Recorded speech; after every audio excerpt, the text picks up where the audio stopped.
পশ্চিম কাৰ্বি আংলং জিলা সাহিত্য সভাৰ উদ্যোগত অনুষ্ঠিত কৰ্মশালাৰ সামৰণি। পশ্চিম কাৰ্বি আংলং জিলা সাহিত্য সভাৰ উদ্যোগত তৰাডুবি শাখা সাহিত্য সভাৰ সহযোগত জিলা সাহিত্য সভাৰ বাৰ্ষিক কৰ্ম আঁচনি অনুসৰি অহা 8 ছেপ্টেম্বৰত সুধাকণ্ঠ ডক্টৰ ভূপেন হাজৰিকাৰ জন্ম শতবৰ্ষটো জিলাভিত্তিক তৰাডুবি ক্ৰীড়া সন্থাৰ প্ৰেক্ষাগৃহত বৰ উলহ মালহেৰে উদযাপন কৰাৰ বাবে দিহা কৰা হৈছে।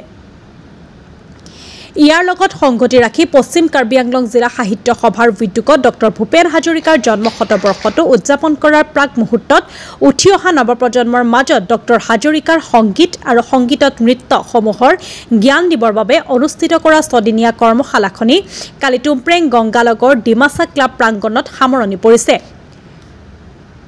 সামৰণি অনুষ্ঠানৰ লগত সংগতি ৰাখি এখনি মুকলি সভাও অনুষ্ঠিত কৰা হয়। সভাত সভাপতিত্ব কৰে পশ্চিম কাৰ্বি জিলা সাহিত্য সভাৰ সভাপতি বিষ্ণু নিৰুলাই, টুমপ্ৰেং গংগানগৰ ভাৰতীয় সংগীত মহাবিদ্যালয়ৰ অধ্যক্ষ খম্বকান্ত বৰ্মন।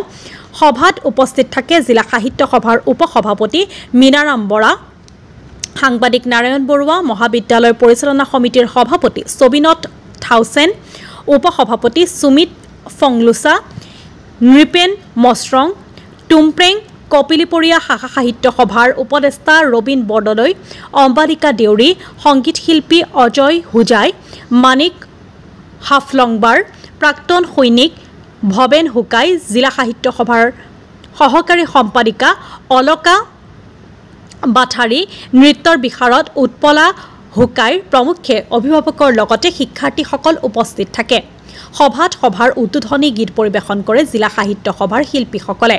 জিলা সাহিত্য সভাৰ সম্পাদিকা নিৰলা ইংখিপিয়ে উদ্দেশ্য ব্যাখ্যা কৰা সভাত পশ্চিম কাৰ্বি আংলং জিলা সাহিত্য সভাৰ উদ্যোগত আৰু টুমপ্ৰেং কপিলিপৰীয়া শাখা সাহিত্য সভা আৰু তপস্যা ডেন্স একাডেমী টুমপ্ৰেঙৰ সহযোগত 21 জুলাইৰ পৰা 23 জুলাইলৈ অনুষ্ঠিত ভূপেন্দ্ৰ সংগীত নৃত্য কৰ্মশালা আৰু পশ্চিম কাৰ্বি আংলং জিলা সাহিত্য সভাৰ উদ্যোগত টুমপ্ৰেং কপিলিপৰীয়া শাখা সাহিত্য সভা আৰু টুমপ্ৰেং গংগানগৰ ভাৰতীয় সংগীত মহাবিদ্যালয়ৰ পৰিচালনা সমিতিৰ সহযোগত 24 জুলাইৰ পৰা 26 জুলাইলৈ অনুষ্ঠিত কৰা ভূপেন্দ্ৰ সংগীত কৰ্মশালাত অংশগ্ৰহণ কৰি শিক্ষা লাভ কৰি অনুষ্ঠান দুটা সফল ৰূপায়ণ কৰি তোলাত সহায় সহযোগিতা আগবঢ়োৱাৰ বাবে শিক্ষাৰ্থীসকলক পশ্চিম কাৰ্বি আংলং জিলা সাহিত্য সভাৰ তৰফৰ পৰা এখনকৈ প্ৰশস্তি পত্ৰ সভাত উপস্থিত থকাৰ বিশিষ্ট ব্যক্তিসকলে প্ৰদান কৰে।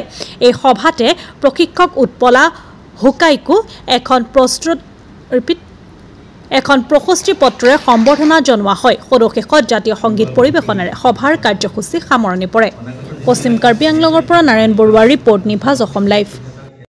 জিলা সাহিত্য সভাই টুমপ্ৰেং তৰাডুবি মোগাচং অঞ্চলক সাঙুৰি লৈ আমি ভূপেন হাজৰিকাদেৱৰ ডক্টৰ ভূপেন হাজৰিকাদেৱৰ নৃত্য গীত কৰ্মশালা আমি 3 দিনকৈ ৰাখিছিলোঁ। আমি তপস্যা একাডেমীৰ লগতো আমি টাই আপ কৰি কপিলিপৰীয়া সাহিত্য সভা টুমপ্ৰেং আৰু গংগানগৰ যিখন বিদ্যালয় আছে সেইখনৰ লগত আমি 2টা পাৰ্টত কৰিলোঁ। আজি সমাপন কাৰ্যসূচী আছিলে, 3 দিনকৈ কৰা হ'ল। আজি আমি আনন্দ পাইছোঁ, ল'ৰা ছোৱালীয়ে নিজৰ যিটো কলা এই কম সময়ৰ ভিতৰত যিখন পাইছে সেইখন প্ৰদৰ্শন কৰিব পাৰিছে আৰু এইখন প্ৰশস্তি পত্ৰ দি আমি অতিকৈ আনন্দিত। অনাগত দিনবিলাকত এইকেইজন ল'ৰা ছোৱালীয়ে বিভিন্ন মঞ্চবিলাকত নিজৰ নাম সুনাম কৰিব, এইখন অঞ্চলত সুনাম কৰিব বুলি আমি আশাবাদী। বিশেষ ক'বলগীয়া আৰু বিশেষ নাই।